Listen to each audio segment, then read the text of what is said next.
Finally get to take that off for a minute. Well, good morning, everyone. Good morning. I don't know about you, but Christmas Day suddenly seems an awfully long time ago. Putting up the new calendar, I guess technically it was last year. So, But as Carol's already said, Christmas is not over. Traditionally 12 days of Christmas, and apparently historically it went up to Candlemas in the middle of February, so it certainly isn't finished. So as we approach the Feast of Epiphany, we're going to move forward in our story by several weeks to another unexpected visit that Mary and Joseph received, of course that of the Magi. Now I've got two nativity sets in my house, one in my hall and one in my lounge, and like the one here and the one that's sitting in the hall outside, it's got the usual figures. You know, Mary and Joseph, a shepherd or two, maybe a sheep, and three kings all wearing crowns, and they're bowing down to the baby in the manger. It is, if you like, a summary of all the events of Christmas. And many carols, including, of course, the one we've just sung, talk about three kings from Persian lands afar and so on. And I can remember when I was growing up with the nativity plays, both here in the church and, yes, in those days even in school, everybody wanted to be a king. They wanted to wear the crown. It seemed to be the starring role somehow. Well, I didn't, I must admit. I preferred to be the sheep who sat in the background and pretended not to be there, but that's neither here nor there. But as Carol's already said, the Gospel story doesn't mention kings. It doesn't tell us how many came or where they came from. Well, not definitely anyway. And it doesn't talk about them bowing down to the manger either. In fact, it was definitely sometime later, because it talks about coming into the house that they saw the child and his mother Mary and bowed down and worshipped him.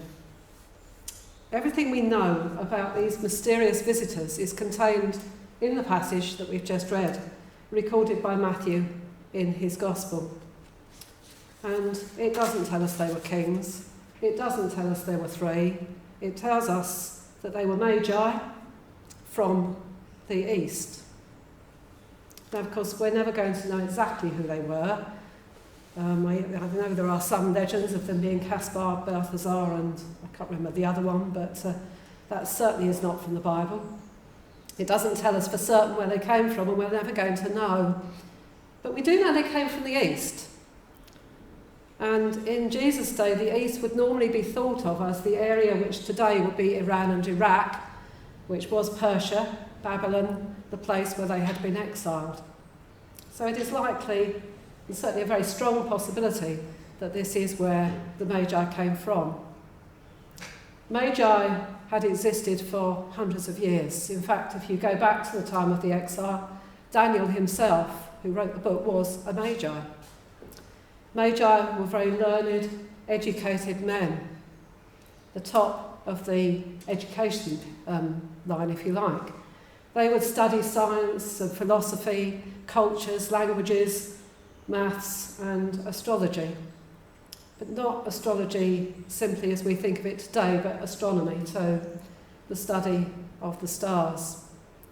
They were usually wealthy men and commanded a great deal of respect, and of course historically had acted as advisors in the royal courts or in the leadership of their particular nations. The other thing we know for certain is that they were not Jews. They were almost certainly Gentile. But they were Gentiles who had seen the birth of Jesus announced in the stars, the one born King of the Jews. And they considered it so important that they had left their homeland and travelled hundreds of miles in order to worship him. Where is the one born King of the Jews? We saw his star when it rose and have come to worship him. I don't know about you, but that really challenges me. How far am I willing to go to worship and follow Jesus? The journey the Magi took would have taken many weeks, over difficult terrain and often dangerous terrain. Am I willing to face problems and difficulties in my journey with Jesus? Am I willing to leave the comfort of what I know and venture into the unknown with him? Just how far will I go in my walk with him? I'll leave those questions with you. When we start this account in Matthew, we see the Magi entering the palace in Jerusalem. But why were they there? Well, I guess the answer is probably fairly obvious. The Magi knew that the baby they were seeking was born king of the Jews, and they'd followed the star into the area of Judea. Well, they were seeking a king. Where would you find a king? Probably in a palace. The palace was in Jerusalem, and so here they were. And I love this story because it makes them so human, doesn't it?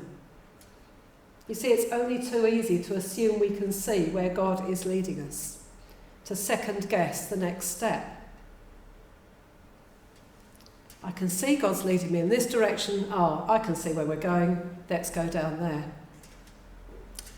Without realising actually that when we do that, we are subconsciously putting our own ideas on top of God's.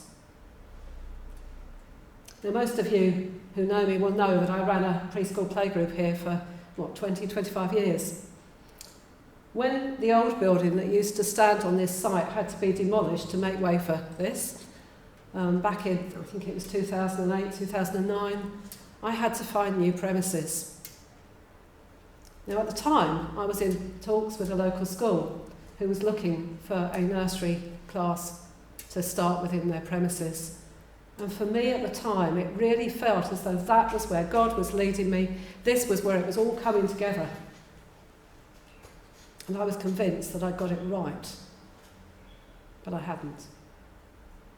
A few weeks later, it fell through. And I had to refocus and seek again to find the right path. Without meaning to, I had made assumptions and didn't follow God. And I think this is in some ways what the Magi had done. They had made an assumption based on what they knew. King equals palace equals Jerusalem. But they too hadn't quite got it right, had they? You know, we all do it sometimes. But what matters actually is what we do then.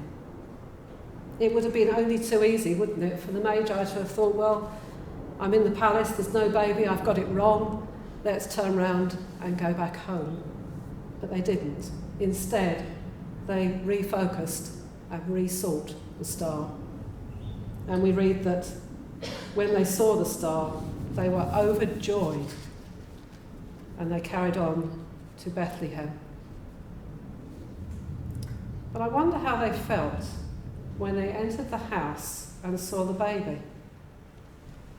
When they started their journey, they had fully expected to find a young prince born in a palace, surrounded by power and authority, rich beyond measure. But instead, here they were, in an obscure, remote village, in a very small, ordinary house, with a young teenage mother and a baby. Nobody's in human terms. And yet, somehow the Magi recognised in that baby the kingship of Jesus. And we read they bowed down and worshipped him. They opened their treasures and presented him with gifts of gold, frankincense and myrrh. They didn't allow the circumstances in front of them to blind them to the truth. I think it must have been a somewhat incongruous sight. Three wealthy, sort of aristocratic, learned men in a peasant's house, bowing down to a young baby. But what a wonderful message. And I found myself thinking, how often do I fail to see God at work because I'm not looking in the right place? Or perhaps because things haven't worked out as I had expected they would. But we know, don't we, that Isaiah reminds us, "For my thoughts are not your thoughts, neither are your ways my ways, declares the Lord. As the heavens are higher than the earth, So are my ways higher than your ways and my thoughts than your thoughts. And we need to focus on him, to accept his path, yes, even when it's not the one we were expecting. Because we can be secure in the knowledge that the Lord himself goes before us and will be with us, that he will never leave us or forsake us. So we should not be afraid and not be discouraged. And those words come not from the New Testament, but from the book of Deuteronomy. Now, for me, this scene, the nativity scene in this Christmas story, is an amazing story because somehow it manages to encompass the entire gospel and turns the values and expectations of the world on their head. A king, and not just any king, but the Creator himself, the King of Kings, born not in a palace, but in a tiny house in an obscure village in the backwater of Judea. Born not to royalty or influential people, but to an ordinary young teenage girl. Angels, sharing the good news of God's salvation plan, not to the Jewish hierarchy, to priests and leaders of the religious establishment, but to humble shepherds whose occupation was among the most despised in the land. Despised because by virtue of what they did, they were so often ritually unclean and unable to go and worship. And yet it is to them that the angels appeared, and it is these men who first shared the good news of God's salvation. And then we have these rich, influential Gentiles, Magi travelling from foreign lands, among the very, very first to recognise Jesus for who he is and to bow down and worship him. Sacrificially travelling, offering their time, their treasures to a young baby, born to a young teenager in an obscure village, and yet recognised as the Messiah, the Son of the living God. Here in this story, in that picture there, we can see that good news is for all people, rich and poor, educated and uneducated, Jew and Gentile. Jesus came for everyone. So let's face the challenges of the Magi and ask ourselves, how far am I willing to go for Jesus? Am I fully focused on him? Or am I allowing my own thoughts and ideas to take my eyes off the path that he has set? And how do I react when things don't go the way I thought they would, but take a different turn? So together as a church and individually as followers, let's walk his path and hold fast to Jesus' promise. Surely I am with you always, to the very end of the age.